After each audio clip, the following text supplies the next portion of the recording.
Sekarang kita hitung jumlah kuadrat between ya. Jumlah kuadrat betweennya rumusnya N kali sigma X bar I gitu ya. Rata-rata setiap kelompoknya ini kemudian dikurangi dengan rata-rata total. Rata-rata totalnya 7,4, rata-rata kelompok pertama 6,6, rata-rata kelompok kedua 6,6, rata-rata ketiga 8, rata-rata keempat 8,4. Ketika dikuadratkan semuanya, dijumlahkan semuanya, hasilnya 2,64, kemudian dikalikan 5. 5 ini adalah jumlah N ya, ini 5 gitu ya, maka hasilnya adalah 13,2. Baik, sekarang kita akan menghitung jumlah kuadrat subjek ya. Caranya kita rata-ratakan dulu setiap skor yang dimiliki oleh subjek. Subjek 1 memiliki 4 skor, rata-ratanya 6,5. Subjek 2 rata-ratanya 7,75 dan seterusnya. Oke ya. Sampai kemudian ada 5 subjek. Nah, rata-rata subjek ini kemudian dikurangkan dengan rata-rata double atau rata-rata total gitu ya. Nah, 6,5 dikurangi 7,4 kuadrat sama dengan 0,81, 7,75 minus 7,4 kemudian dikuadratkan 0,1 dan seterusnya sampai kemudian ditotalkan 5,7. 5,7 kemudian dikalikan dengan 4. 4 ini dari kelompoknya ini ada 4 K ya. K nya ada 4, berarti 4 kali 5,7 sama dengan 22,8. Berarti jumlah kuadrat subjek adalah 2,28. Oke. Nah, sekarang sisanya yaitu jumlah kuadrat residual ya.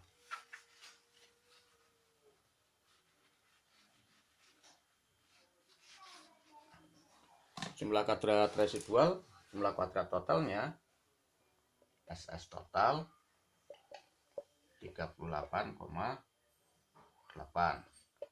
SS between 13,2, SS subjek 22,8. Dikurangi semuanya, dikurangi ya, maka totalnya jadi 2,8 ya. Artinya ini adalah SS residual. Jadi 38,8 dikurangi 13,2 dikurangi 22,2 ya, jadinya 2,8. Oke, itu SS subjek dan SS residual. Sekarang kita akan bikin tabel ANOVA-nya. Baik, sekarang tabel ANOVA-nya ya. Tabel ANOVA-nya ini bisa kalian lihat, ada sumbernya ada 3 ya, between, subjek, residual, dan totalkan semuanya. Oke, sebagaimana yang kita hitung sebelumnya, between-nya 13,2, subjeknya 22,8, residualnya 2,8. Oke. Nah, jika kita totalkan semuanya adalah 38,8. Nah, dalam tabel F ini yang akan kita cari rata-rata jumlah kuadratnya atau mean of sum of square gitu ya, itu hanya between, karena yang mau dibandingkan itu antar kelompok gitu ya, gitu. Nah, between-nya rata-rata jumlah kuadratnya itu 4,4. Dari mana? 13,2 dibagi 3. DF-nya ini 4. 4 ini adalah 4 kelompoknya, karena yang kita bandingkan itu adalah 4 kelompok gitu ya, 4 pengukuran. Terus kemudian subjeknya itu 5,5 dikurangi 1, karena ini N-nya itu adalah 5 di setiap subjeknya itu, jadi 4 gitu ya. Kemudian residual itu adalah perkalian antara between dan subjek. 3 kali 4 sama dengan 12. Total 3 tambah 4 tambah 12 sama dengan 19, atau n minus 1n di sini semua gitu ya, 5, setiap kelompoknya itu ada 5 dikali 4 kali gitu ya, jadi 20. Oke.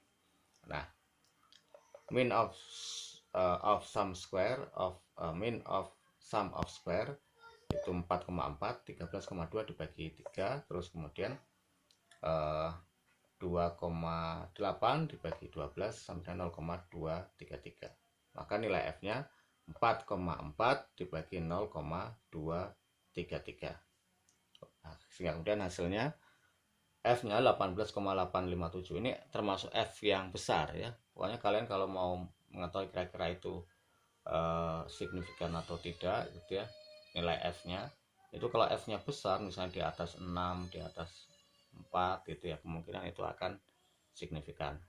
Dengan F yang sangat besar ini, maka kemungkinan antar waktu itu ya, itu ada perbedaan, bukan hanya satu kelompok saja yang berbeda. Sekarang kita akan membuat keputusan menolak atau menerima H0. Oke. F tabel atau F critical dengan level signifikan 0,05, dengan DF numerator atau DF between ya 3, kemudian DF denominator, DF residualnya 12 gitu ya.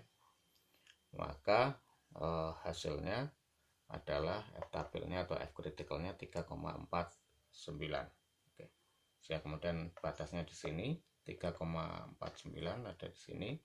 Sementara F hitungnya yang sudah kita hitung tadi itu hasilnya 18,857, jauh di atas F critical ya, sehingga kemudian H0 ditolak gitu ya. Sehingga kalau H0 ditolak berarti ada perbedaan kematangan karir mahasiswa angkatan 2019 gitu ya, antara semester 1, semester 3, semester 4, semester 5 dan semester 7 gitu. Mana yang lebih tinggi ya tentunya dilihat dari rata-ratanya ya, berarti dari mulai semester 1 sampai semester 7 itu berarti ada peningkatan kematangan karir gitu ya. Nah, itu kesimpulannya minimal berarti ada salah satu saja kematangan karir di antara 4 itu ya, tentu saja yang paling tinggi yang kematangan karir semester 7 ya, yang itu menunjukkan bahwa ada peningkatan kematangan mahasiswa gitu. Oke, itu pembahasan kita untuk analisis varian sample dependent. Nanti diskusi selanjutnya bisa kita di luar video ini. Sampai jumpa di materi yang lain. Assalamualaikum warahmatullahi wabarakatuh.